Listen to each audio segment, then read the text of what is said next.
জয়গুরু। আমরা আসছি বাংলাদেশের একটি ঐতিহাসিক আধ্যাত্মিক স্থাপনা স্থান নিদর্শন, সেটা হচ্ছে সোমপুর বিহার, যাকে বলা হয় পাহাড়পুর বৌদ্ধবিহার। এই পাহাড়পুর বৌদ্ধবিহারের একটি ঐতিহাসিক স্থান হিসাবে বিশ্বের কাছে পরিচিত। এখানে প্রাচীনকালের অনেক মুনি ঋষি সাধু সন্ন্যাসীরা ওনারা এখানে আধ্যাত্মিক যে সাধনা, যে আত্মপরিচয় লাভ করার যে সাধনা, সেই সাধনা ওনারা এখানে করতেন এবং নিজেকে জানার জন্য, নিজেকে উপলব্ধি করার জন্য এই স্থানটি প্রাচীনকালে সাধু সন্ন্যাসীরা নির্বাচন করেছেন। সুতরাং এই জায়গায় যারা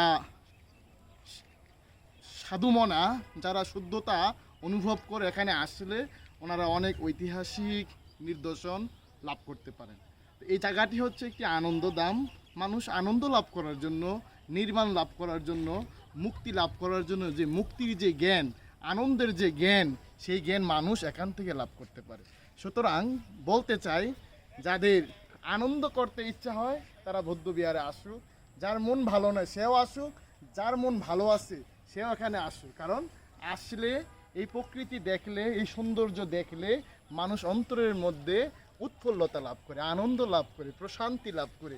এই প্রশান্তির জন্যই তো মানুষের জন্য আল্লাহ রাব্বুল আলামিন এই জগৎকে সুন্দরভাবে সাজিয়েছেন। তা আমরা যদি জগৎকে না দেখি, না উপলব্ধি করি, তাহলে পৃথিবীর সৌন্দর্য, স্রষ্টার যে নিগুড় রহস্য, আমরা সেটা উপলব্ধি করতে পারবো না।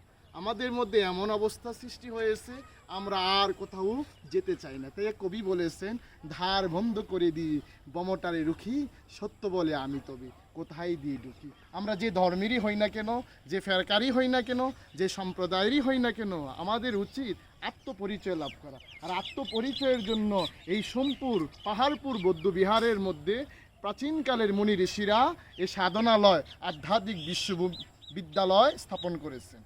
জয় গুরু। জয় গুরু।